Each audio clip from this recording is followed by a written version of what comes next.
하나님 말씀은 창세기 21장 22절부터 24절까지 말씀, 구약성경 26페이지입니다.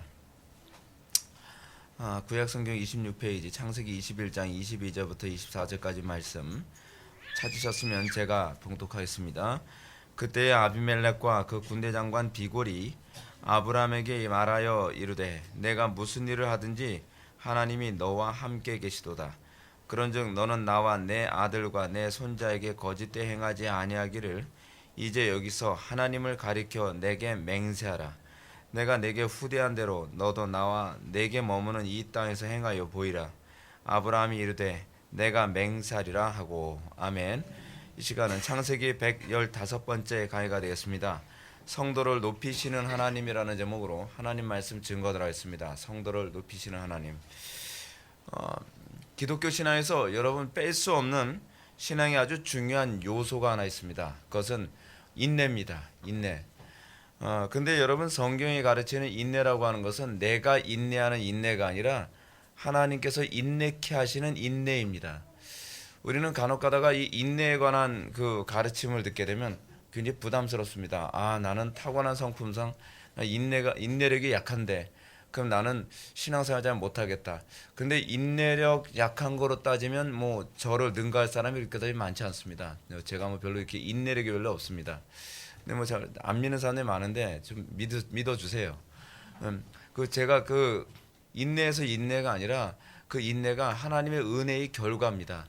그래서 하나님께서 저 같은 사람한테 은혜를 주시는 것 같아요. 그러니까 부족하니까 하나님의 영광이 더 선명하게 드러나시니까 하나님께서 그렇게 하신 게 아닌가 하는 생각이 많이 듭니다. 실제로 이렇게 성경에서 나오는 인내는 성령의 열매입니다.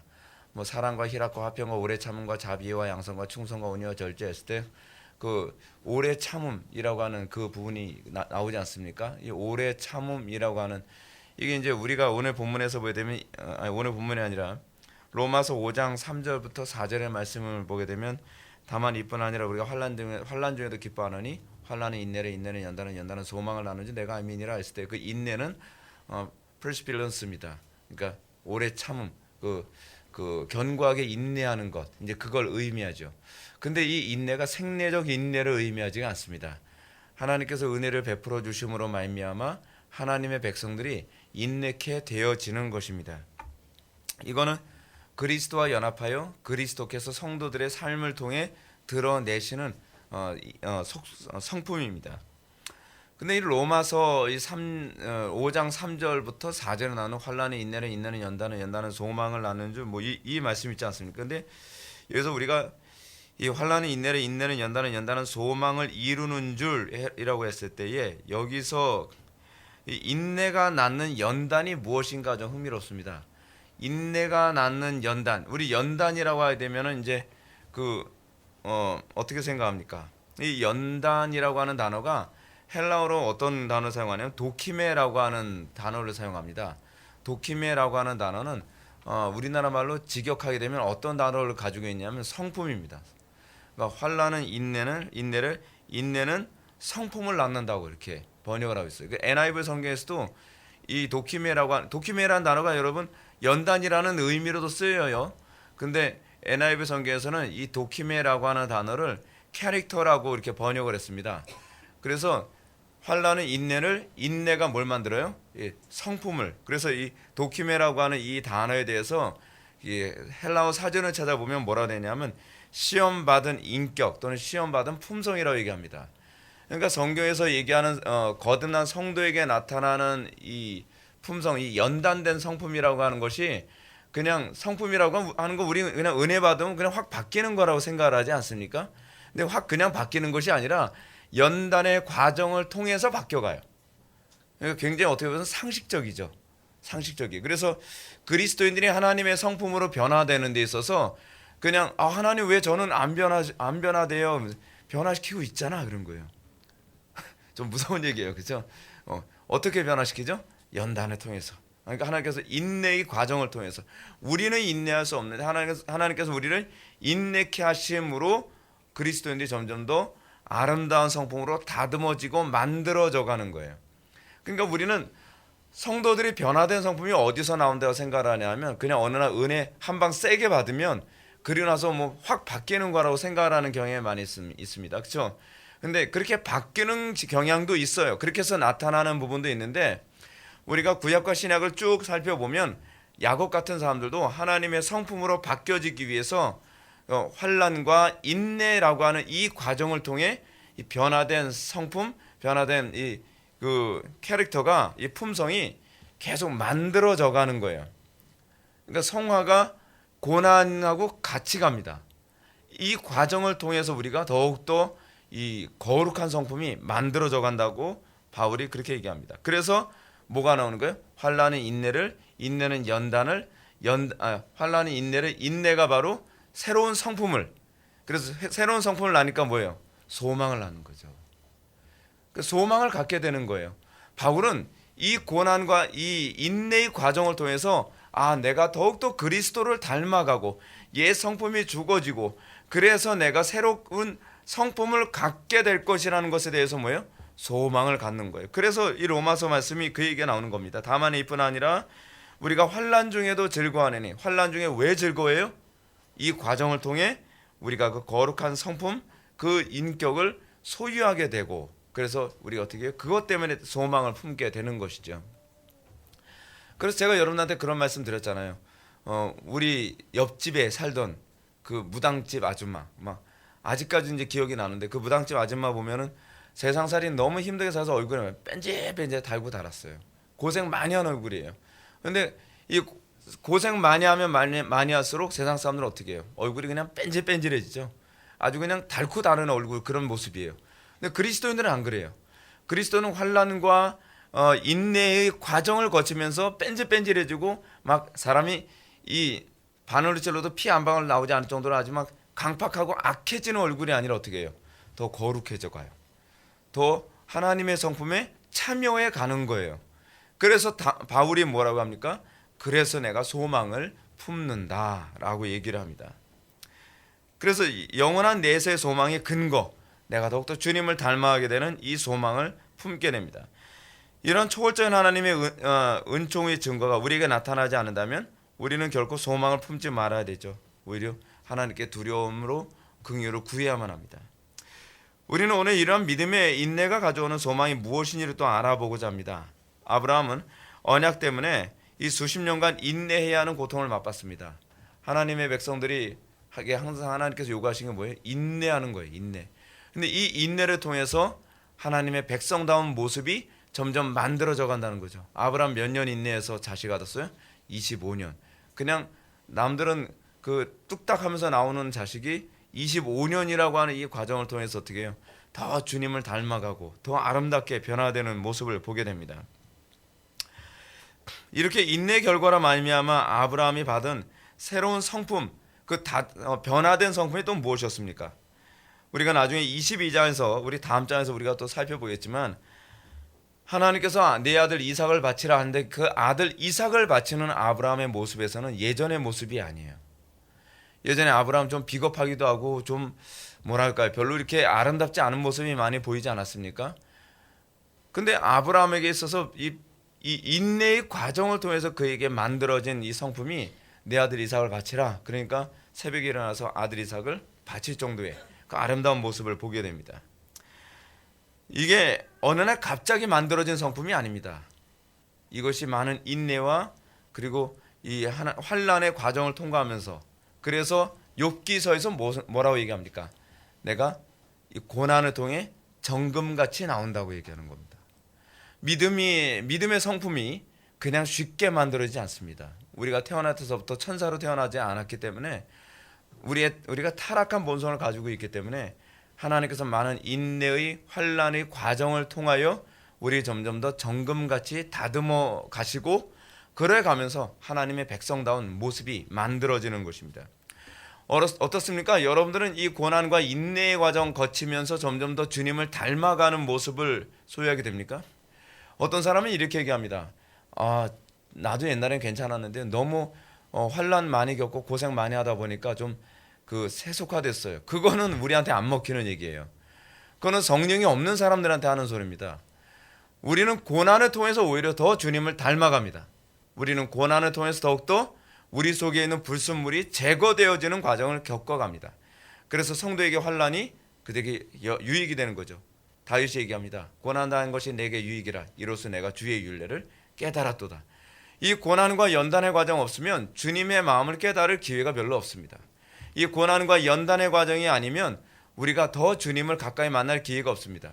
오히려 우리가 타락할 때는 어떨 때 타락하냐면 고난과 연단이 아니라 편할 때 주로 타락합니다. 풍요로울 때 좀 더 타락합니다. 풍요로움과 이 안락한 편안함이 하나님을 더 멀리하게 합니다. 근데 정상적인 그리스도인은 고난 때문에 그리스도를 더 붙잡고, 고난 때문에 주님의 뜻을 더 찾고, 고난 때문에 더 주님을 가까이 하면서, 주님을 가까이 하면 자동적으로 어떻게 되죠?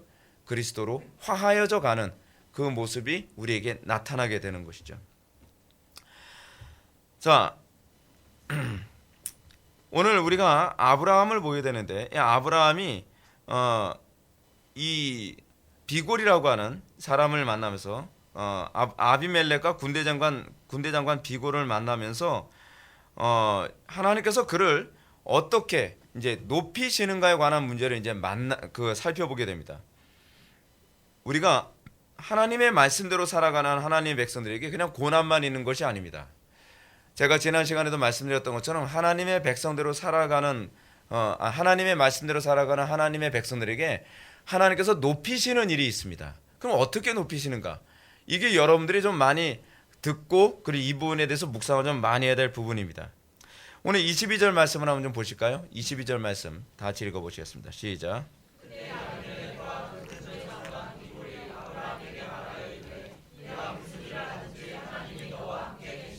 아멘. 오늘 보면 우리가 지난 시간에 살펴봤던 사건과는 완전히 다른 사건으로 딱 전환되어집니다. 우리가 잘 알고 있는 것처럼 지난 시간에까지의 본문은 아브라함이 사라로부터 이삭을 얻고 그리고 난 후에 이스마엘과 그의 어미 하갈을 내쫓고 이 부분 때문에 생기는 이 갈등 문제를 지난 시간까지 우리가 계속 살펴왔습니다. 오늘 이 본문 딱 보니까 갑자기 그 사건 딱 잊어버려지죠, 그렇죠? 근데 그 사건이 있고 난 다음에 이렇게 이 사건이 이제 나오게 됩니다. 이 사건 후에 본문이 갑자기 아비멜렉과 아브라함의 언약 체결 사건으로 전환되니까 우리는 좀 당황하게 됩니다. 그래서 다른 얘기를 하는 것인가? 그래서 우리가 본문에 보게 되면 그때라는 말로 이제 시작을 하는데 이 그때라고 하는 말에 대한 해석이 굉장히 다양합니다. 예를 들어서 자콥은 그때가 이삭이 젖을 뗀 사건을 의미한다라고 본 반면에 사르나나 칼빈은 여기서 그때가 아브라함의 하갈을 내어 쫓은 후에라고 봅니다. 이 두 가지 입장 중에 저는 후자의 입장을 취합니다. 제가 뭐 칼빈을 좋아하기 때문이 아니라 제가 보기에는 문맥상 그게 옳다고 보기 때문에 그렇습니다. 자, 그러면 아브라함이 그토록 고통스러운 순종을 한 후에 어떤 일이 나타나는가, 어떤 현상이 나타나는가, 이게 우리가 가지고 봐야 될 중요한 사건이라는 거예요. 여러분, 하나님 말씀대로 우리가 살면 바울이 이런 말을 했습니다. 무릇 자기를 높이는 자를 하나님께서는 자기를 낮추는 자를 하나님께서는 높이시리라. 근데 그 낮춘다는 얘기가 무슨 개념입니까? 순종한다는 개념입니다. 하나님 말씀 앞에 여러분 우리가 겸손이라는 단어에 대해서 용어 정리했잖아요. 겸손이라는 단어의 용어 정리가 뭡니까? 자리와 관련된 부분이라 했죠. 우리는 내 자리에서 내 스스로를 낮추는 겁니다. 어떻게 낮춰요? 하나님의 뜻 앞에 우리가 넙죽 엎드리는 겁니다. 그럼 하나님께서 어떻게 해요? 높이신다는 것입니다. 지금 하나님께서 이 모세는 아브라함이 지난 시간에 어떤 순종을 했어요? 정말 뼈아픈 순종을 했죠. 그 자기 와이프 하갈과 그리고 이스마엘을 내쫓으라. 그러니까 단호하게 하나님 말씀대로 순종하기 위해서 단호하게 내쫓습니다. 그리고 그때에라고 하는 말을 딱 언급하면서 그렇게 하나님 앞에서 자기를 낮추고 하나님 말씀 앞에 순종하는 자에게 하나님께서 어떻게 높이시는지를 모세가 보여주고 싶은 거예요. 이 얘기를 하고 싶은 거예요. 근데 이것이 성도들이 이 땅을 살아가면서 얻게 되어질 유익이라는 것을 잊지 말라고 얘기하는 겁니다. 여러분 순종하는 거 힘듭니다. 순종하는 데는 뼈를 깎는 고통이 있습니다. 근데 그거로 끝나지 않는다는 거예요. 하나님 말씀대로 순종하는 자에게 하나님께서 놀라운 복으로 채워주실 것을 믿으시기 바랍니다. 그럼 어떻게 복으로 채워주신다는 것인가? 우리가 어떤 소망을 품을 수 있다는 것인가? 오늘 본문을 보면 그때 아비멜렉과 그 군대장관 비골이 아브라함을 찾아왔다고 합니다. 여러분, 이거 간단한 문제 아닙니다. 아비멜렉은 뭐예요? 아비멜렉 이름부터가 나는 왕이다, 뭐 그런 얘기거든요. 아버지는 왕이다. 이게 아부가 아버지란 뜻이거든요. 멜레크가 왕이에요. 그래서 이걸 직역하면 이름 자체가 무슨 인디안 이름 비슷하죠. 주먹 쥐고 일어서 이러듯이 아버지는 왕이다. 근데 이게 그 당시 이제 일종의 그 왕의 자녀들의 이름이에요. 왕의 그 호칭이에요. 마치 파라오처럼. 근데 이 왕이요, 한 부족의 부족장을 만나러 왔어요. 간단한 문제가 아닙니다. 큰 사건이에요. 예를 들어서 저한테 누가 온 거하고 똑같아요? 뭐 국무총리 같은 사람 찾아왔다고 하십시오. 그 사람이 왜 찾아와요? 그 사람 저를 부르지. 근데 지금 아브라함에게 이런 사람이 찾아왔습니다. 그리고 혼자서 온 게 아니라 군대 장관 비고를 데리고 왔습니다. 최고의 권력자가 아브라함에게 찾아왔다는 겁니다. 아브라함, 우리가 창세기 20장에서 살펴봤던 것처럼 아브라함이 자기 아내를 누이라고 속이고 그랄 왕에게 눈치를 보던 그 모습하고는 되게 좀 대조적입니다. 그런데 아비멜렉이 이런 하찮게 여길 수 있는 보잘것없는 족장에게 자기 군대 장관, 지금식으로 따지면 국무총리나 또는 국방부 장관 정도 되는 사람을 대동해 가지고 아브라함에게 직접 찾아왔다는 것은 굉장히 놀라운 일입니다. 하나님은 여기서 뭘 얘기하는 것인가? 자기 언약에 충실한 자를 하나님께서 어느 정도까지 높일 수 있는가를 보여주시는 겁니다. 근데 어떤 사람을 높여줘? 잊지 마십시오. 하나님의 말씀 앞에 자기를 낮추는 사람입니다. 하나님의 말씀 앞에 자기를 낮추는 것, 그것은 곧 순종을 의미합니다. 순종하는 자에게만, 이 겸손한 자에게만 하나님께서 이 놀라운 영광을 주신다는 것을 기억하십시오. 그러면 왜 아브라함에게 아비멜렉과 군대 장관 비골이 찾아왔을까요? 그 이유를 이렇게 언급합니다. 내가 무슨 일을 하든지 하나님이 너와 함께 계시도다. 여러분, 아브라함이 삶 속에서 하나님이 함께 하신다는 것을 보게 되는 근거가 어디 있습니까? 이건 아브라함이 항상 하나님 말씀에 순종했기 때문에 그렇습니다. 근데 이방인들이 봐서 아는 거예요. 이방인들이 아브라함을 보니까 하나님이 함께 하시는 게 보이더라는 것입니다. 그 삶 속에서 하나님이 함께 하시는 그 놀라운 은총이 나타나는 거예요. 여러분, 우리 삶 속에서 이게 나타나야만 합니다. 우리 삶 속에서 하나님이 함께 하시는 그 증거, 어딜 가든지 저 사람 항상 하나님이 함께 하시더라, 저 사람은 항상 하나님이 함께 하시더라, 그러면 세상 사람들도 무시하지 못하죠. 오늘날 교회가 자꾸 무시당하는 이유가 뭔지 아십니까? 하나님이 함께 하시는 것 같지가 않아요. 하는 것 보니까 도덕적으로도 형편없고, 하는 거 보니까 하는 것마다 다 뭐예요? 엉터리예요. 다 형편없어요. 그러니까 세상 사람들이 교회를 비난하고 우습게 보는 거죠. 근데 아브라함에게서 하나님이 함께 하신 증거가 너무나 선명하게 나타나는 거예요. 그러니까 어때요? 딱 가서 언약을 세우자고 온 겁니다. 그러니까 언약을 세우자라고 하는데 지금식으로 따지면 뭐냐면 조약을 세우자라는 거예요. 국가 대 국가식의 조약을. 근데 여러분, 조약을 세우는 건 강자 쪽이 찾아옵니까? 약자 쪽이 찾아갑니까? 주로 약자 쪽이 불리하니까 찾아가는 거거든요. 그런데 강자가 먼저 언약을 맺자고, 조약을 맺자고 지금 족장한테 지금 찾으러 온 겁니다. 몇 명 되지도 않는 그 가족들 두고 있는 족장에게요. 여러분, 애굽으로 내려갈 당시에 야곱의 그 가족들이 몇 명이라고 그랬습니까? 한 60명 정도. 그럼 아브라함이 지금 족장이라고 했을 때 몇 명 정도 될 것 같습니까? 별로 많지 않아요. 별로 많지 않아요. 근데 그 족장에게 아비멜렉과 군대 장관이 와서 조약을 맺자고 지금 온 겁니다.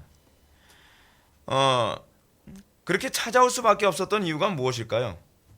이 언약의 내용이 이제 다음 구절에 언급되는데 이 언약의 내용보다 우리가 관심을 가져야 될 것은 아비멜렉이 딱 봤을 때 이렇게 감을 잡은 겁니다. 지금 이 사람하고 언약 안 맺으면 우리 큰일 나겠다라고 이걸 본 거예요. 사랑하는 성도 여러분, 아브라함에게 보인 이런 반응을 통해서 무엇을 느낍니까? 오늘날 이 시대의 성도들에게도 동일하게 나타나야만 한다는 겁니다. 오늘날 이 세상은 아브라함이 아비멜렉에게 이곳에는 하나님이 두려워하는 사람이 없다라고 하면서 비굴하게 살던 이 모습을 교인들한테서 많이 보게 되지 않습니까? 뭐 직장생활하면서 사회생활하면서 하나님 두려워하지 않아서 하나님 말씀대로 살다가는 제가 쫓겨날 것 같고요. 하나님 말씀대로 살다가는 망할 것 같고요. 하나님 말씀대로 살면 손해 볼 것 같고요. 그래서 우리는 항상 적당히 타협하면서 하나님 영광 다 가리고 하나님께 매는 매대로 맞고 그렇게 되는 겁니다. 근데 아브라함이 변화된 모습에서 어떤 현상이 나타납니까? 아브라함의 변화된 모습을 본 주변 사람들이 오히려 아브라함과 가까이 하고 싶어하고 아브라함과 좋은 관계를 맺고 싶어 하지 않습니까? 여러분, 이게 우연이 아닙니다. 이게 역사에서도 항상 나타나는 현상입니다. 여러분, 입장이 뒤바뀌었죠. 그리고 그는 아브라함에게 언약을 요구합니다. 동맹 관계를 요구하는 거죠. 동맹 관계를 아비멜렉이 요구하고 있다는 것은 아비멜렉이 지금 약자 편에 섰다고 생각하는 거예요. 아비멜렉이 봤을 때 자기는 아브라함보다 약자라고 생각하는 겁니다. 이것이 바로 하나님을 경외하는 백성들에게 주어지는 은총입니다. 교회는 세상적인 안목으로 볼 때 메뚜기처럼 느껴집니다. 그래서 때로는 아브라함처럼 내 아내를 누이라고 얘기해야만 살아남을 수 있을 것처럼 생각되는 그런 삶을 살기도 합니다. 그러나 교회가 하나님과 맺은 언약에 충실하고 날마다 하나님과 동의하는 삶을 살게 됐을 때 세상 사람들은 교회가 위협적인 존재로 보여지기 시작합니다. 교회의 눈치를 보지 않으면 안 되는 존재로 보여지게 됩니다. 교회와 뭔가 좋은 관계를 맺지 않으면 이제는 안 되겠구나라고 하는 것을 감을 잡게 만듭니다. 그래서 세상은 우리를 두려워하게 됩니다. 그 이유는 우리가 무엇을 가지고 있기 때문이 아닙니다. 우리가 주님과 함께하고 있기 때문에 그렇습니다.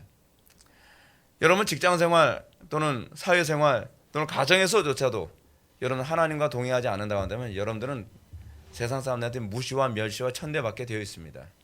근데 하나님과 동의하는 삶을 살게 되면 세상 사람들이 위협적으로 보여집니다. 그래서 함부로 대하지 못할 존재로 생각하는 거죠. 그렇습니다. 아브라함의 삶 전체를 통해서 하나님의 존재를 보게 된 그랄 왕은 자신이 비록 훨씬 강력한 힘과 땅을 현재는 소유하고 있지만 그럼에도 불구하고 아브라함에게 두려움을 느끼게 됩니다. 그리고 그 두려움 때문에 아브라함을 선대하고 그 동맹을 맺자고 자기가 스스로 찾아오는 것을 보십시오. 그러면 아브라함이 본 하나님과 함께하는 아브라함의 삶은 어떤 것이었을까요? 우리가 살펴보았던 것처럼 20장 보면 그랄 왕 아비멜렉은 여호와 하나님이 아브라함의 아내 사레를 놀라운 방법으로 보호한 장면을 보게 됩니다. 이 사건 여러 번 일어났었죠. 그렇죠? 그래서 온 그 왕궁이 다 임신을 못하게 하시든지 하나님께서 뭐 이런 식으로 막 후려치신 장면을 막 보게 되지 않습니까?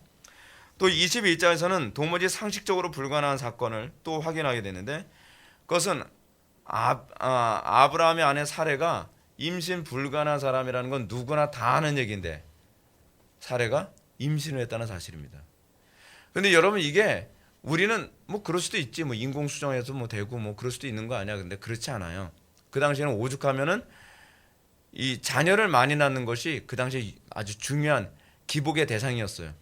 그래서 그 당시에 우상 중에 뭐가 있죠? 다산의 신이 있을 정도예요. 다산의 신.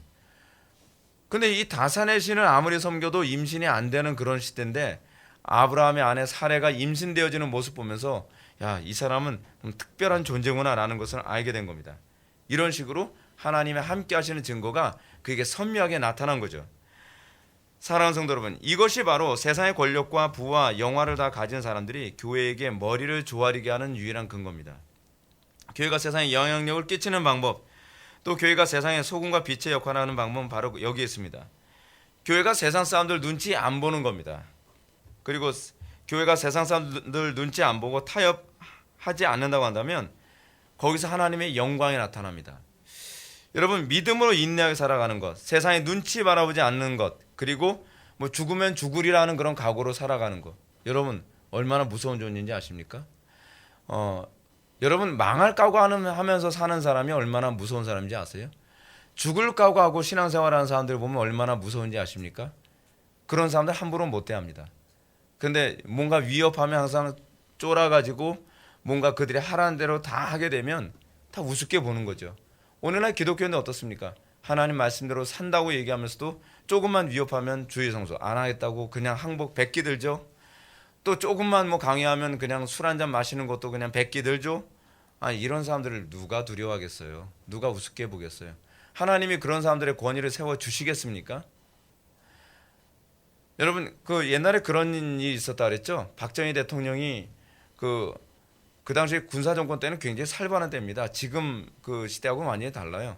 근데 박정희 대통령이 그 뭐 고위 관직자들 다 앉혀놓고 사람들한테 술 마시라고 하는 거예요. 근데 거기에 군 장성이 한 명 앉아 있었는데 그 사람은 기독교인이었습니다. 술을 안 마시는 거예요. 다들 다 술 마시는데. 그러니까 박정희 대통령이 그랬다 그러죠. 당신은 왜 술 안 마시냐고. 그러니까 하는 얘기가 죄송합니다 각하.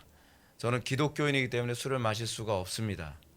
그러니까 주변에서 다 눈치를 주고 저 눈치 없는 놈 저게 이 분위기 파악 못한다 뭐 별 눈치를 다 주는데 이 사람은 끝끝내 술을 안 마시는 거예요. 그러고 나서 어떤 일이 벌어졌을까요? 나중에 박정희 대통령이 인사 조치할 때 그 사람을 가장 먼저 승진을 시켰다는 거예요. 왜요? 저렇게 사람 눈치 안 보고 자기가 옳다고 생각하는 것 주장할 정도 되면 저 쓸만한 인간이다. 여러분 우리는 항상 이 사람 눈치 보다가 사실은 중요한 거 다 뺏기지 않습니까? 근데 여러분 역사 안에서도 항상 보게 되면 사람 눈치 보지 않는 사람이 정말 매력적입니다. 그렇지 않아요? 제가 예전에 봤던 카타콤의 순교자라는 책을 보면 이런 사실을 분명하게 보게 됩니다. 세상이 언제 교회를 두려워하는가? 교회가 로마 시대에 로마 정부의 참혹한 박해를 받는 모습을 이제 거의 나타납니다. 근데 박해를 받는데 그들은 교회에 대해서 일종의 두려움을 느끼게 됩니다. 왜냐하면 교회가 세상의 압력 앞에도 전혀 흔들리질 않는 거예요. 세상은 교회가 무슨 일을 하든지 하나님이 함께 하신다는 증거를 똑똑히 볼 수 있었습니다. 로마인들은 로마 경기장에 그리스도인들을 이 경기장에 집어넣고서 사자에게 뜯기게 만들기도 하고 또 검투사들에 의해서 팔다리가 잘려나가는 그런 모습을 보면서 환호하지만 기독교인들은 두려워하지 않습니다. 믿음에 타협을 하지 않는 거예요. 끝까지 그냥 믿음대로 살아가는 거예요. 근데 그 모습을 보면서 사람들은 일종의 경외감까지 느끼게 되는 겁니다. 어떻게 저 사람들은 사람을 두려워하지 않을까? 어떻게 저 사람들은 권력자를 두려워하지 않을까? 이렇게 죽임을 당하는 그리스도인들 가운데 어떤 사람은 기적적으로 살아나기도 하지만 거의 대부분의 사람들은 참혹하게 죽어나왔습니다. 모든 사람들에게 다 기적이 나타나는 건 아니었거든요. 비록 로마인들이 볼 때 기독교인은 거의 대부분 기적적인 방식으로 구출당하지는 못했지만 그들은 기적적으로 그 믿음을 지키며 순교를 선택했습니다. 그들의 거룩한 모습, 다시 얘기한다면 세상 사람들과 구별되는 모습에서 그들은 뭘 봤냐면 하나님이 함께 하시는 것을 볼 수 있었습니다. 그들은 죽을 때 두려워하지 않았습니다. 무슨 얘기죠? 소위 요즘식으로 따지면 망하는 거 두려워하지 않았다는 얘기예요. 그리고 하나님 말씀대로 사는 걸 더 중요시 여겼다는 겁니다. 같은 동료 그리스도인들을 이 두려움 때문에 배반하지 않았습니다. 그들은 자신의 모든 재산을 다 빼앗긴다고 해도 결코 진리를 타협하지 않았습니다. 불의에 굴복하지 않았으며 평안과 기쁨을 잃지 않았습니다. 로마인들 하여금 저들은 우리가 흉내낼 수 없을 정도로 너무 다르다, 거룩하다라고 그들의 입에서 얘기할 수밖에 없도록 그들은 살았습니다. 그것이 세상 사람들이 교회를 경외하게 만든, 두려워하게 만든 중요한 요인으로 작용했습니다. 칼을 휘둘러서 두려워하는 것이 아니라 칼을 두려워하지 않았기 때문에 세상 사람들이 두려워했던 것입니다. 그래서 사람들은 그 그리스도인들 속에서 하나님이 함께 하시는 어떤 신비함을 보게 됩니다. 아비멜렉이 보았던 것이 바로 그것입니다. 이렇게 초대교회 성도들이 세상과 철저히 구별된 모습을 통해서 자연스럽게 전도가 이루어집니다. 사람들은 그랄 땅을 다스리는 아비멜렉이 보잘것없는 조그만 씨족의 족장 아브라함을 찾아온 것처럼 초대교회뿐만 아니라 모든 시대의 성도들의 모습에서 그런 모습은 사람들이 예수를 믿게 만드는 중요한 요인으로 작용하게 됐습니다. 예수를 믿으면 저럴 수 있는가? 이거 한국 초대교회 때 전도됐던 이유가 이런 방식 아니었습니까? 나도 예수 믿으면 당신처럼 살 수 있습니까? 우리 애도 예수 믿으면 저렇게 변화된 모습으로 살 수 있습니까? 이것에 충격을 받아서 사람들이 예수를 믿게 된 겁니다. 그들은 성도들의 거룩한 삶, 진리의 확신으로 가득한 삶을 보면서 아비멜렉처럼 말합니다. 뭐라고요? 내가 무슨 일을 하든지 하나님이 너와 함께 계시도다. 그리고 그들은 베드로 사도가 말한 것처럼 우리의 거룩한 삶, 즉 신약과 구약에서는 하나님과 동행하는 삶의 전형으로 불려지는데 이 거룩한 삶을 보면서 우리 속에 있는 속마에 관한 이유를 묻게 됩니다. 그렇죠? 여러분 어떤 사람에게 기독교에 대해서 묻게 됩니까? 적당히 타협하는 사람한테 기독교에 대해서 안 물어봐요. 하나님 말씀대로 살아가면서도 인내하며 그 가운데서 열매 맺는 사람 보면 그냥 갑자기 찾아와서 물어봅니다. 자기의 고민을 털어놓습니다. 자기의 삶에 가지고 있는 절망감을 얘기하게 됩니다. 그러면서 한 명씩 한 명씩 예수를 믿는 거예요. 왜냐하면 내 힘으로 도무지 안 되는데 저 사람처럼 예수 믿으면 뭔가 될 것 같은 거예요. 거기서 신락 같은 소망과 신락 같은 가능성을 보게 되는 것입니다. 오늘날 이 시대는 절망의 시대입니다. 많은 사람들이 절망의 시대에 어떻게 예수 믿게 하겠냐고요? 그거는 기독교 안에 그 가능성이 있음을 우리가 비칠 수 있어야만 합니다. 교회가 세상과 똑같이 허물어지고 교회 안에서 세상과 똑같은 범죄가 저질러지고 교회 안에서 세상과 똑같은 무질서가 벌어지는데 누가 교회에 오겠습니까? 그렇잖아요. 교회는 세상과 뭔가 다르다라고 했을 때 그들이 교회에 나오고 싶지 않겠습니까? 나도 예수 믿으면 달라질 수 있나? 나도 예수 믿으면 저렇게 살 수 있나라고 하는 가능성을 볼 수 있어야 되잖아요. 거기에 하나님의 임재가 있고 거기에 하나님이 동의하시는 그 증거가 나타나는 것 아니겠습니까? 여러분, 저들은 그렇게 생각할 겁니다. 도대체 저들이 믿는 것이 뭐길래, 저들이 뭘 믿길래 저들은 타협하지 않을까? 저들은 무엇을 믿기 때문에 망하는 것을 두려워하지 않을까? 저들은 무엇을 믿기에 저렇게 당당할 수 있을까? 이것이 예수 믿는 사람들에게 나타나야만 하는 것 아니겠냐 말이에요. 요즘의 사람들 어떻습니까? 교회를 두려워하지 않습니다. 교회 우습게 봅니다. 왜요? 교회가 하나님을 우습게 여기기 때문에 그렇습니다. 여러분, 우리가 하나님의 말씀 때문에 망할 수 있다고 생각한다면 아브라함처럼 하나님의 말씀 때문에 순종하는 일이 생기면 세상 사람들은 두려워하게 됩니다. 그렇잖아요. 내가 하나님 말씀대로 살다가 망하면 망하는 쪽을 선택하겠다. 내가 하나님 말씀대로 살다가 실패하면 실패하는 쪽을 선택하겠다. 그것이 실패가 아니라 그것이 성공이라고 믿는 겁니다. 그것이 망하는 것이 아니라 그것이 바로 살아나는 방법이라는 겁니다. 그게 바로 부활신앙이에요. 부활신앙이란 무엇입니까? 하나님 말씀대로 사는 자에게 하나님께서는 다시 살리심이 있다는 겁니다. 하나님 말씀대로 사는 사람에게 한편으로는 낮아지는 것 같지만 언젠가는 다시 높이시는 놀라운 일이 있을 거라고 믿는 것입니다. 그 예수님의 삶이 그거 아니었나요? 예수님께서는 비하와 승기를 동시에 경험하셨죠. 어떻게 해요? 하나님의 말씀대로 당신 자신을 낮추니까 하나님께서 다시 부활시켜서 예수님을 높이셨잖아요. 근데 이것이 성도에게 약속된 거라니까요. 우리가 그것을 믿는다고 한다면 우리가 하나님의 영광 위에서 살다가 망하는 쪽을 선택할 수 있어야만 합니다. 우리가 그렇게 될 때에 하나님께서 언젠가 높여주실 것을 믿을 때 여러분 거기에 위력이 있습니다. 우리 교회의 역사가 이제 17년 차로 들어섰습니다. 우리 교회 역사를 보면서 그 과정의 연속이었던 것 같습니다. 제가 계속 목회하면서 이렇게 목회하다가 망하면 거기가 내 사명은 거기까지인가 보다. 저는 항상 그런 생각하면서 여기까지 왔습니다. 문 닫을 각오를 여러 번 했었고 또 문 닫을 때가 됐나 보다라고 생각했던 때가 한두 번이 아닙니다. 근데 여기까지 왔습니다. 그리고 지금 우리가 뭘 느낍니까? 하나님께서 우리 교회를 높여주시고 하나님께서 우리를 통해서 우리 교회를 통해서 얼마나 영광을 받으시는지를 우리가 보게 되지 않습니까? 우연 아닙니다. 우연 아닙니다. 여기에 뭐가 있습니까? 인내가 있습니다. 하나님 말씀대로 살아가는 게요 그냥 사라지지 않습니다. 인내가 필요합니다. 그 인내가 초인적인 인내입니다. 제가 생각했을 때는 저는 3년도 5년도 못 버틸 거라고 생각을 했습니다. 근데 벌써 17년을 지금 버텨가고 있습니다. 그냥 말 그대로 버텨가고 있는 것입니다. 상당수의 목회자들이 그런 얘기합니다. 한 5년 정도 되면 다 타협을 한다는 겁니다. 근데 5년이 아니라 지금 15년이 넘어서도 타협하지 않고 여기 올 수 있게 된 것은 하나님의 은혜입니다.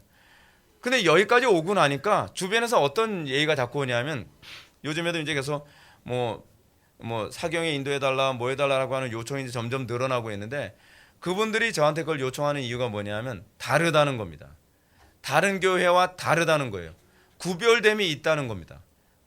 그것이 그냥 일어나지 않습니다, 여러분. 하나님 말씀을 끝까지 낮추고 순종할 때에 나타나는 거라고 저는 믿습니다. 하나님 말씀 우습게 여기고 해봤는데 안 되더라. 그러니까 이제는 내 방법대로 하겠다. 하나님께서 결코 그런 사람 높이지 않습니다. 하나님 말씀대로 살다가 망하면 망하겠다. 그것이 하나님의 뜻이면 내가 망하는 쪽까지도 순종하겠다라고 했을 때에 하나님께서 때가 되면 높일 것을 믿으시기 바랍니다. 교회는 예수 그리스도와 한 몸을 이룬 존재들입니다. 그러므로 교회는 예수 그리스도께서 이 땅에서 영광을 얻으셨던 것과 동일한 방식으로 영광을 얻어야만 합니다. 어떻게요? 하나님의 말씀에 순종하여 우리가 낮아지는 것을 먼저 경험해야만 합니다. 근데 그 낮아짐의 시간이 얼마나 오래 갈지 모르겠어요. 어떤 사람에게는 짧게 갈 수도 있고 어떤 사람에게는 길게 갈 수도 있을 것입니다. 저는 제가 부교육자 생활하면서 하나님 말씀대로 사역을 하는데 그렇게 오래 가진 않았던 것 같아요. 이 비하의 단계가. 하나님 말씀에 순종하면서 때로는 뭐 한 달 만에 제 사역지가 부흥이 일어난 적도 있었고 어쨌든 뭐 8개월 만에 뭐 부흥이 일어나기도 했었습니다. 어쨌든 짧게는 한 일주일 만에 또 부흥이 일어났었던 적도 있었어요. 근데 지금은 막 5년을 인내하고 10년을 인내해도 뭐가 달라지는 게 없는 것 같은 거예요. 근데 달라지는 게 목적이 아니에요. 궁극적으로 우리의 목적이 뭔지 아십니까? 우리의 목적은 하나님의 뜻대로 사는 거예요. 하나님의 뜻대로 사는데 초점을 맞추지 않으면, 그리고 효과에 초점을 맞추게 되면 타협 안 할 방법이 없습니다. 이렇게까지 했는데 왜 효과가 안 나타나? 효과요? 망할 수도 있습니다. 망할 수도 있어요. 근데 망하더라도 하나님 말씀대로 상하는 것이 망하는 것이 이것이 복이라고 믿을 때, 그럴 때 끝까지 인내할 수 있게 되는 걸 믿으시기 바랍니다. 그리스도께서는 그 과정을 거치셨습니다. 지옥과 같은 과정을 거치시고 그리고 죽으신 후에 3일 만에 부활하시고 그리고 승천하셨습니다. 하나님께서 높이셨다라고 바울이 그렇게 표현합니다. 하나님께서 아들을 높이셨다. 그래서 이게 승귀라고도 표현합니다. 그러나 오늘날 이 시대 교회는 이런 가르침을 염두에 두지 않습니다. 십자가를 부끄러운 것으로 여기죠. 하나님 말씀대로 살다가 멸시받는 거 부끄럽게 여깁니다. 거기서 소망을 찾지 않습니다. 하나님 말씀대로 살다가 망하는 거 부끄러워합니다. 아니요. 교회 안에서 오히려 간증은 그런 간증 많이 해야만 합니다. 하나님 말씀대로 살다가 망했습니다. 그것이 우리의 간증입니다. 하나님 말씀대로 살지 않고 성공했다는 말은 간증에서 없어져야만 합니다. 불순종했는데도 성공했다? 어떻게 그것이 간증이 돼서 강단에서 간증을 하는 말이에요. 불법을 행하면서 전도 많이 했다. 불법을 행하면서 성공했다. 불법을 행하면서 좋은 결과를 초래했다. 그게 바로 기복신앙입니다. 기복신앙. 토마스 아켄피스가 얘기하는 것처럼 이 시대 교회들은 예수 그리스도의 영광에는 다 참여하기 원하지만 예수 그리스도의 고난과 낮아짐에는 전혀 무관심합니다. 예수 그리스도의 부활에 참여하기 원하지만 예수 그리스도의 죽음에 참여하는 것은 원치 않습니다. 그것이 복음을 모르는 세대에 나타나는 전형적인 특징입니다. 저는 오늘 시간 여러분에게 다음 같은 질문을 던지고 싶습니다. 여러분은 과연 여러분 주변에 있는 사람들로부터 아비멜렉에게 듣는 그 고백을 듣게 됩니까? 여러분을 괴롭게 하는 대적들로부터 여러분이 믿음으로 선택한 그 행동 때문에 내가 무슨 일을 하든지 여호와께서 너와 함께 하시는도다 라고 여러분들에게 칭찬하는 그 고백을 듣게 됩니까? 제가 부교육자 생활하다가 거의 쫓겨나다시피 나왔던 교회가 있습니다. 참 감사한 게 뭐냐면 제가 그렇게 사역하다가 나온 교회의 담임 목사님들이 사임한 후에 그런 얘기를 합니다. 김 전도사 다시 올 수 없냐?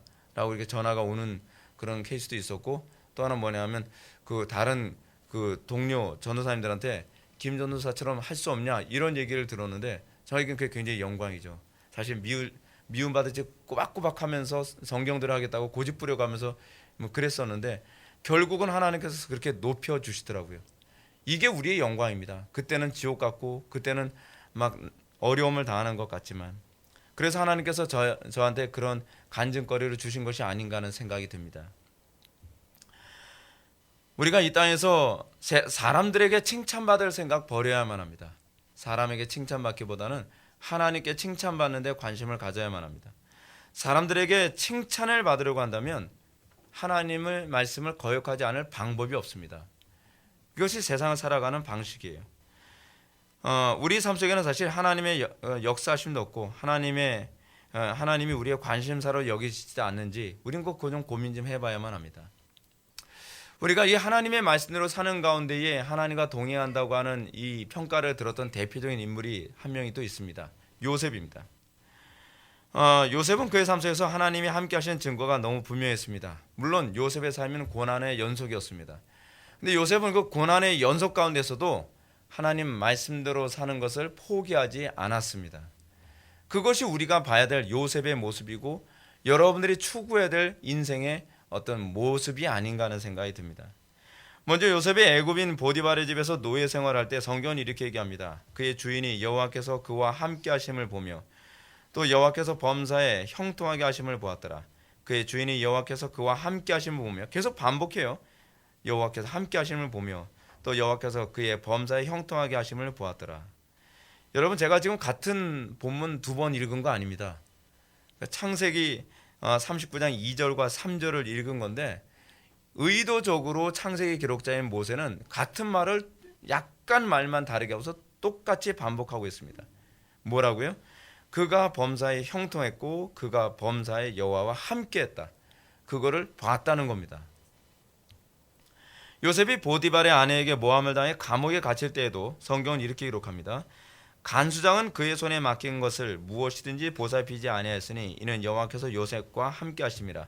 여호와께서 그를 범사에 형통하게 하셨더라. 똑같아요. 똑같은 말로 계속 이렇게 말하고 있습니다. 그 외에 애굽의 바로도 요셉을 이렇게 평가합니다. 하나님의 신이 감동한 사람이다. 여러분, 이건 신자가 평가한 것이 아니라 불신자가 평가한 겁니다. 이렇게 하나님께서 요셉과 함께 하심으로써 나타난 특징이 무엇입니까? 그것은 그가 가는 곳마다 형통했다는 겁니다. 요셉이 가는 곳은 그가 노예로 팔려갔든 아니면 누명을 써서 죄수로 감옥에 갇혔든 애굽의 총리가 됐든 그가 가는 곳마다 형통했습니다. 그가 가는 곳마다 여호와께서 함께 하시는 증거가 나타났습니다. 여러분, 세상 사람들도 이런 사람 좋아하지 않을까요? 세상 사람들도 이런 사람이 함께 하길 바라지 않을까요? 여러분, 우리 이런 말 있습니다. 저 사람과 같이 하니까 하는 일마다 재수없어. 여러분, 우리 그리스도인들에게 그런 말 나오면 안 됩니다. 안 되던 일도 그 사람과 같이 하니까 잘 되더라. 뭔가 무너져 가는 것도 그 사람이 함께 하니까 뭔가 다시 세워져 가더라. 그렇게 돼야 되는 건 아닙니까? 잘 되던 곳에도 그 사람이 들어가면 허물어지면 이게 어떻게 하자는 거예요. 근데 요셉에게서 나타난, 아니 요셉뿐만 아니라 성경에 나오는 모든 인물들은 그 사람이 가면 그 사람이 복의 근원이 되는 거예요. 그 사람이 가정에 들어가면 무너져가던 가정도 세워집니다. 그 사람이 어느 교회를 가면 무너져가는 교회도 세워집니다. 그 사람이 어느 회사에 가면 다 기울어져가는 회사도 다시 돌아오는 것이 되어야만 합니다. 어떻습니까? 기독교인들이 정치계에 들어서고 기독교인이 사회계에 들어섰을 때 무너져가는 모든 것이 다시 세워지지 않았나요? 영국의 정치계는 무너져가는 상황이었습니다. 완전히 무너져가는 상황이었죠. 근데 영국의 정치계를 다시 일으켜 세운 사람이 누굽니까? 윌버포스잖아요. 화란의 정치계가 다 무너지고 화란의 도덕성이 다 무너져가는 때에 그 누가 정치계를 다시 바꿨습니까? 다시 일으켜 세웠어요. 아브라함 카이프 아닙니까? 하나님의 백성이 들어가니까 무너졌던, 다 무너져가고 더 이상 소망이 없다고 하는 사회, 다 무너져가고 더 이상 소망이 없다고 하는 정치계, 다 무너져가고 더 이상 소망이 없다는 가정, 그 모든 것에 그리스도인이 침투해 들어가면 그곳이 왕성해지고 그곳에 소망이 생기고 그곳에 하나님의 영광과 형통함이 나타났다는 것이죠. 이게 교회에서 안에서 계속적으로 나타난 것입니다. 여러분 어떻습니까? 여러분들이 예수 믿는다고 한다면 여러분들에게 이런 열매 나타나야 되는 거 아닌가요? 그랬을 때 그런 사람 보면서 뭐라고 얘기합니까? 아, 저 사람은 여호와께서 함께 하시는 자로다, 여호와의 신이 함께 하는 자로다 라고 사람들이 다 얘기하지 않겠나요? 나도 예수 믿으면 당신같이 될 수 없나요? 라고 묻고 싶지 않을까요? 오늘날 근데 어떻습니까? 기독교인들이 가는 곳에서 잘 되는 것이 아니라 더 허무르고 있어요. 디딤돌이 되는 것이 아니라 걸림돌이 돼가고 있어요. 그러면서 자기는 구원의 확신이 있다고 얘기하면 곤란하죠. 우리는 어떤 존재로 살아가고 있느냐가 중요한 거 아닙니까? 예수님이 뭐라고 말씀하셨어요? 우리는 세상의 소금과 빛이라고 얘기하셨잖아요. 그럼 그들이 가는 곳마다 살아나야죠. 그렇죠? 이 마른 땅과 같은 곳에 이 풀이 다시 살아나는 것 같은 현상이 나타나야 되는 것 아니겠습니까?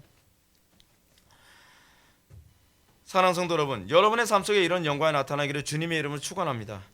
여러분이 하나님과 함께 하심으로 말미암아 여러분이 가는 곳마다 가정, 교회, 직장, 캠퍼스가 형통케 되어지고 어두웠던 곳이 밝아지고 그리고 그곳에 모든 것이 더욱더 영광스럽게 변하는 놀라운 역사가 나타나기를 바랍니다.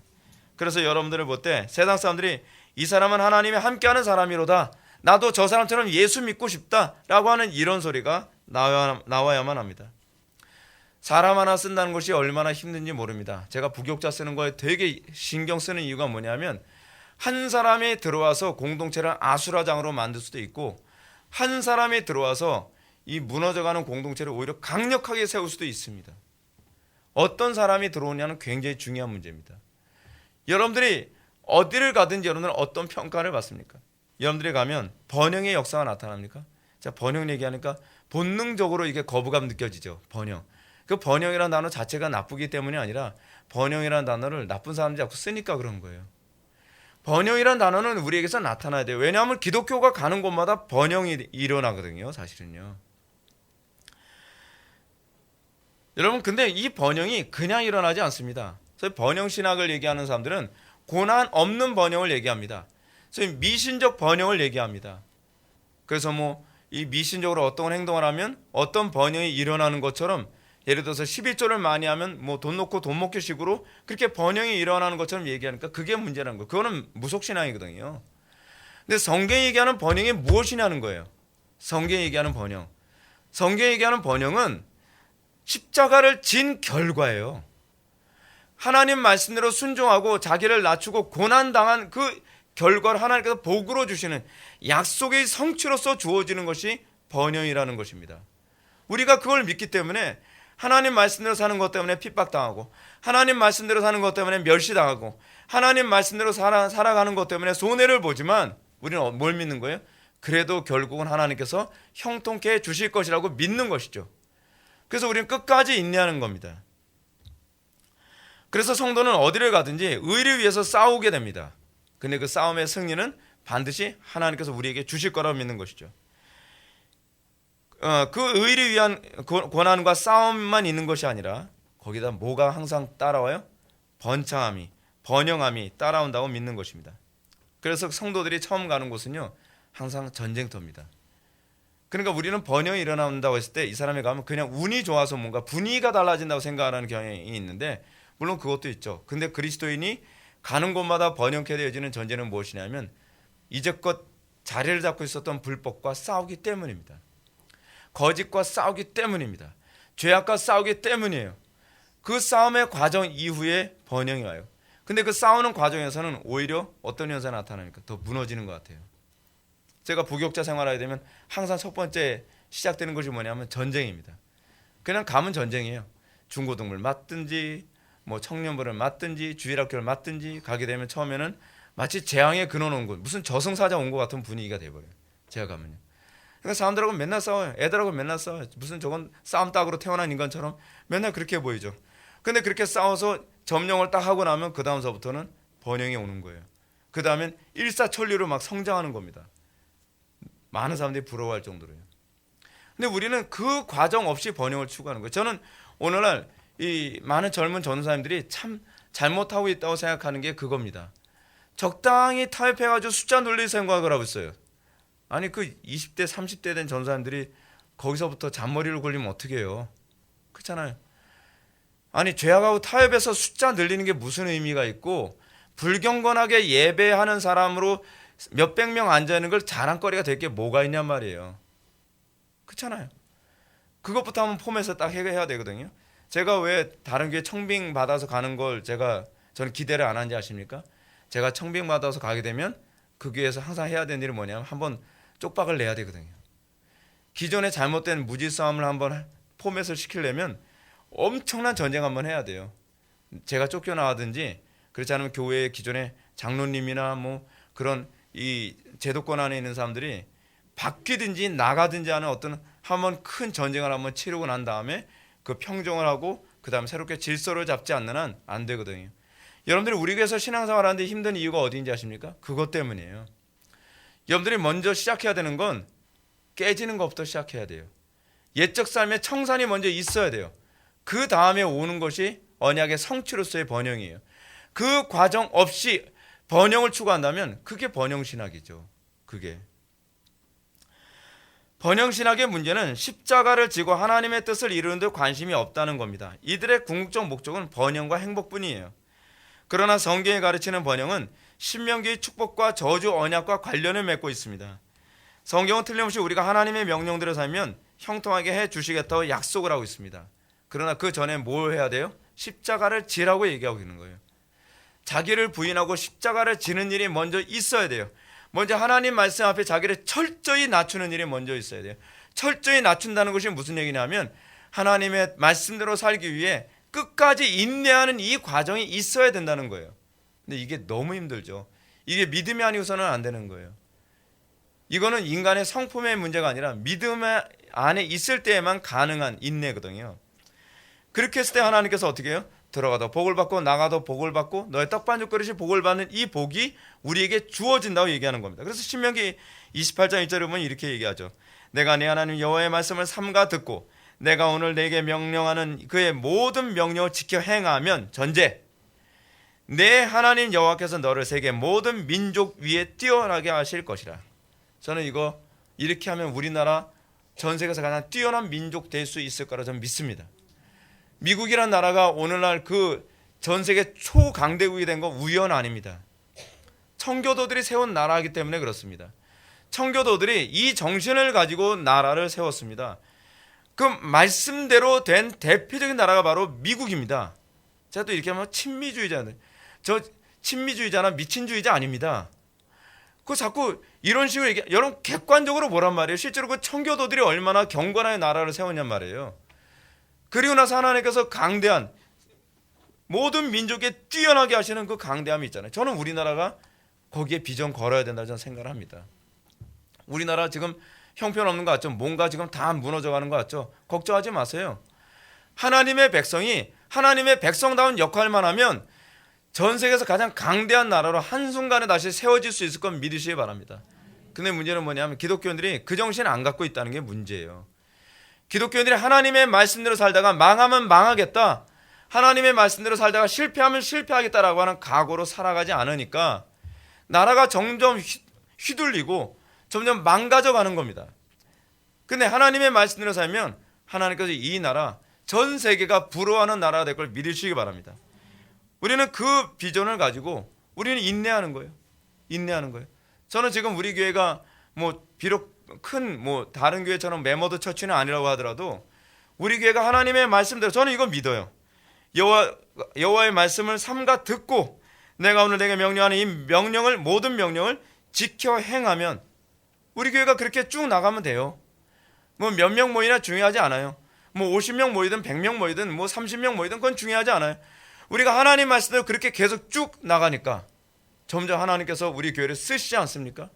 지금 우리 교회가 제가 이 설교를 제가 몇 년 전에 했었던 설교인지 아세요? 이 설교가 10년 전에 했던 설교입니다. 정확히 얘기하면 12년도? 제가 2007년도인가 그 정도에 제가 2008년도인가 했던 설교로 제가 알거든요. 근데 그때 이 설교를 했었댔어요. 근데 실제로 그 말씀대로 좀 이루어지고 있잖아요. 우리 교회에서. 얼마나 우리 교회 통해서 얼마나 한국 교회가 많이 바뀌고 있고 우리 교회 통해서 얼마나 많은 그 성도들이나 목회자들이 영향을 받고 있는가를 우리가 보고 있잖아요. 우연 아니에요. 그건 성경적인 거예요. 우리가 끝까지 인내하며 타협하지 않는 게 중요합니다.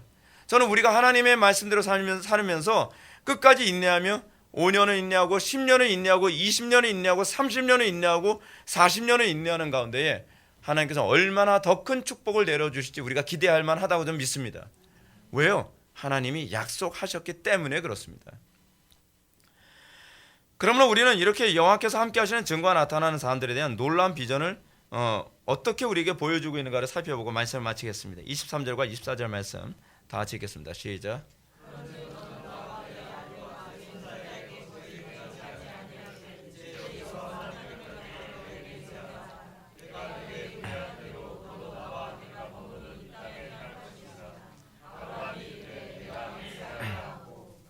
아멘.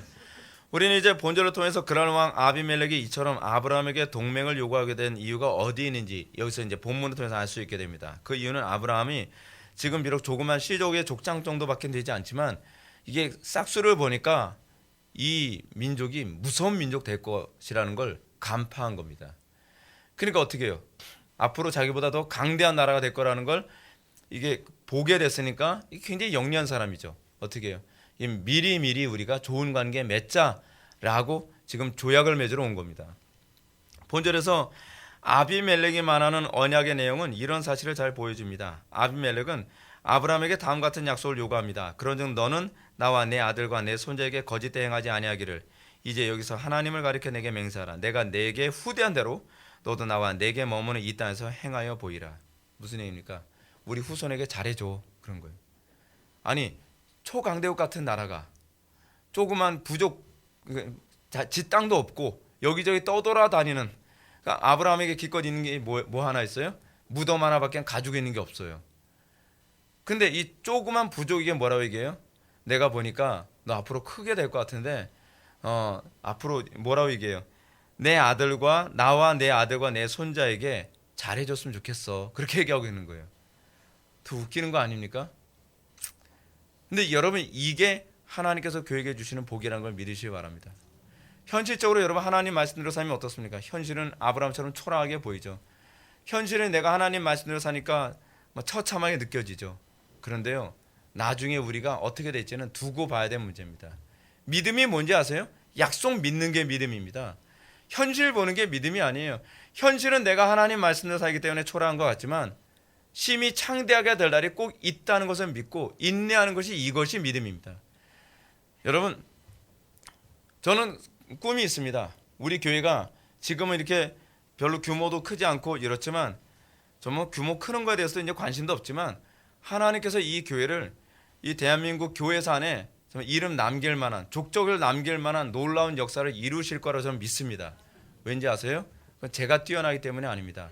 하나님께서 약속하셨기 때문에 그렇습니다. 그건 여러분들 각자도 동일합니다. 여러분들 삶의 현장에서 현실 속에 힘들고 어려워서 나 같은 인간이 아니에요. 여러분들이 하나님의 말씀대로 살면 여러분 대한민국 역사에 이름 남을 만한 놀라운 족적을 남길 수도 있습니다. 그건 하나님이 하시는 거지 우리가 하는 게 아닙니다. 중요한 것은 우리는 하나님의 말씀대로 끝까지 인내하며 순종하느냐가 중요한 겁니다. 다른 말로 이건 뭐라 했죠? 자신을 낮추는 거예요. 하나님 말씀 앞에 자기를 낮추지 않는 자는 하나님께서 절대로 높이질 않습니다. 오늘날 한국교회가 점점 세상 사람들한테 손가락질 받고 점점 멸시당하는 이유가 어디인지 아십니까? 하나님 말씀 위에 서 있기 때문에 그렇습니다. 말씀을 멸시하기 때문에 그렇습니다. 내 말씀 앞에 스스로 자기를 낮추고 그 말씀대로 우리가 순종하며 끝까지 인내하며 따라가기만 한다면 이런 놀라운 일이 벌어지게 될 것입니다. 세상 사람들이 두려워하고 세상 사람들이 가까이 하고 싶어하고 세상 사람들이 존경하며 세상 사람들이 높이는, 여러분 한국 초대교회가 어디 숫자가 많아서 존경받았습니까? 우리나라가 건국할 당시만 하더라도 기독교 인구는 0.3%밖에 되지 않았습니다. 근데 모든 나라, 대한민국 안에는 모든 사람들이 기독교를 높이 보고 존경하지 않았나요? 그거는 숫자 때문에 아닙니다. 으리으리한 건물 때문에 아닙니다. 아무것도 가진 게 없어요. 근데 그들은 하나님의 말씀대로 살았습니다. 그들이 하나님의 말씀대로 살아가는 것 때문에 멸시당하고 하나님 말씀대로 살아가는 것 때문에 얼마나 구박도 당하고 힘들게 살았는지 모릅니다. 순교도 당했습니다. 그런데 그들은 말씀 부끄러워하지 않았습니다. 예수님께서 말씀하시죠. 너희들이 이 땅에서 나의 이름을 부끄러워하면 내가 그날에 너희 이름도 부끄러워하리라. 우리 조상들은, 우리의 신앙의 선배들은 절대로 말씀 부끄러워하지 않았습니다. 그래서 하나님께서 그 교회를 높여주신 겁니다. 근데 오늘날 기독교는 내가 기독교인이라는 걸 얘기하는 것조차도 부끄러워합니다. 국회에 있는 사람들, 그 사람들 기독교인들 많지 않습니까? 근데 그 사람들 하나님 되게 부끄러워합니다. 그러니까 하나님께서 높이지 않는 겁니다. 이 나라가 이 모양 이 꼴 되는 겁니다. 이 나라가 점점 세계적으로 실추돼 가고 있습니다. 왜 실추되는지 아세요? 하나님을 높이지 않기 때문에 그렇습니다. 자기를 높이기 때문에 그렇습니다. 여러분들 어디 가든지 하나님의 그 축복을 받는, 하나님의 복을 받는 비결은 하나님을 높이면 됩니다. 하나님 말씀 앞에 자기를 낮추면 됩니다. 현실적으로 봤을 때 비합리적으로 보이고, 현실적으로 봤을 때 나한테 손해주는 것 같고, 현실적으로 봤을 때 나를 망하게 하는 것 같아도 말씀대로 순종하십시오. 그럼 하나님께서 때가 되면 높이실 것을 믿으시기 바랍니다. 그 믿음 가지고 살아갈 때에 이 대한민국의 미래가 소망이 있습니다. 저는 우리 회복의 교회가 그렇게 살아가면서 다른 여러 교회들에게 또한 도전과 자극을 줄 수 있었으면 좋겠다는 생각이 듭니다. 적당히 타협하는 교회들이 성공하고 출세하고 그런 교회는, 그런 시스템은 별로 좋은 현상이 아닙니다. 하나님 말씀대로 살아가는 가운데에 물론 핍박이 있고 고난이 있고 어려움이 있죠. 저도 목회를 하면서 벌써 17년 차를 들어가면서 정말 여러분한테 말로 형용할 수 없을 정도의 많은 어려움 겪어가면서 이렇게까지 내가 목회를 해야 되나? 꼭 이렇게까지 할 필요가 있나라는 생각을 저도 굉장히 많이 하면서 여기까지 왔습니다. 근데 때가 되니까 하나님께서 또 높이시더라고요. 때가 되니까 하나님께서 쓰시더라고요. 근데 그것이 우연히 일어나지 않습니다. 환난은 인내를, 인내는 연단을, 연단은 소망을 낳는 줄 알미니라. 그겁니다. 우리에게 주어진 하나님 말씀대로 살아가는 가운데 하나님 말씀대로 사는 것이 어려울수록 우리는 어떻게 해요? 자기를 더 낮추는 법을 배워야 돼요. 더 기도로 무릎 꿇는 법을 배워야 돼요. 여러분, 힘들다고 너무 얄팍하게 행동하지 마세요. 조금 믿음대로 사는 것 같다가 이러다 나 죽는 거 아니야? 그럼 또 이쪽으로 달라붙고, 또 살 듯하고 좀 유리한 것 같으면 또 말씀대로 산다 그러고. 여러분, 그런 사람들은요 간증이 없어요. 우리는 어떤 태도로 살아가야만 합니까? 일관성 있게 하나님께서 명령하시면 그 말씀 앞에 나한테 이익이 될 때뿐만이 아니라 나이가 손해가 될 때에도, 내가 성공하는 어떤 방법이기 때문이 아니라 나에게 또한 실패가 될 수도 있다 할지라도 우리는 하나님 말씀대로 순종하면서 우리가 정말 거룩한 길을 걸어가는 법을 배워야만 합니다. 마태복음 13장을 보면 예수님은 하나님의 나라가 어떻게 번영하게 되는 것인지를 누룩과 겨자씨를 통해서 말씀하셨습니다. 누룩과 겨자씨는 비록 그 시작에 미미하여 눈에도 거의 뜨이지 않을 것이라고 얘기합니다. 그래서 어느 누구도 결코 주목하지 않고 우습게 봅니다. 그러나 분명한 사실은 하나님의 나라가 이렇게 아무에게도 주목받지 않는 곳에서 초라하게 시작하여 결국은 온 빵덩이를 부풀리게 될 거라고 우리들에게 가르치고 계십니다. 하나님의 나라 어떻게 보면 미미합니다. 여러분, 하나님 말씀에 순종한다고 해서 뭐가 달라지기라도 하나? 여러분, 달라지든 안 달라지든 저는 그건 2차적인 문제라고 생각이 들어요. 그냥 저는 그렇게 생각을 합니다. 하나님 말씀대로 살다가 우리가 망하면 다음 세대가 뭔가 그 영향을 받을 수도 있는 거고, 왜 꼭 내가 살아생전에 뭔가 영광을 내가 받아야 되고 내가 살아생전에 뭔가 번영을 봐야 된다고 생각하나? 그것부터도 우리는 좀 고쳐야 된다고 생각을 해요. 하나님이 영광 받으시면 그거로 만족하는 인생이 되면 돼요. 그러면 하나님께서 또 뜻이 있으시면 우리 살아생전에 하나님께서 우리를 번영하게 하시고 복을 주실 수도 있겠죠. 실제로 하나님의 나라는 예수 그리스도의 그 희생과 십자가 제물을 통해서 엄청난 번영을 우리들에게 보여주고 있습니다. 수많은 새들이 와서 깃들게 되는 큰 나무가 되죠. 아비멜렉 같은 통찰력을 지닌 사람이라면 그런 사람 보면서 존경하게 될 것입니다. 사랑하는 성도 여러분, 여호와 이름을 기뻐하시기 바랍니다. 세상 사람들 앞에서 망하는 것을 두려워하지 마시기 바랍니다. 손해보는 것 두려워하지 마십시오. 사람 눈치 보지 마시고 하나님 눈치 보는 법을 좀 배우시기 바랍니다. 지금은 미약하지만 나중에는 심히 창대하게 되는 놀라운 축복을 하나님께서 그런 사람들에게 부어 주실 것입니다. 지금은 지배를 당하고 억압을 당하는 것처럼 보이지만 나중에는 그 원수들의 머리 위에서 다스리고 지배하는 놀라운 복을 받을 것을 믿으시기 바랍니다. 그것을 우리 대한민국 역사가 입증해 주고 있습니다. 기도하시겠습니다. 사랑이 많으신 하나님, 우리가 하나님 앞에서 자기를 낮추는 법을 배우게 하여 주옵소서. 하나님 말씀대로 사는데 우리가 능숙해지게 하여 주시고, 우리가 하나님 말씀대로 끝까지 인내하며 살 줄 아는 그런 믿음을 허락하여 주옵소서. 그래야 시작은 미약하지만 심히 창대케 하시는 하나님의 놀라운 복을 보게 하여 주시고, 날마다 우리의 삶 속에서 저 사람은 여호와께서 함께 하시는 자로다라고 하는 평가를 들을 수 있는 복된 성도들과 교회가 될 수 있도록 은혜 베풀어 주옵소서. 예수님의 거룩하신 이름으로 기도올옵나이다. 아멘.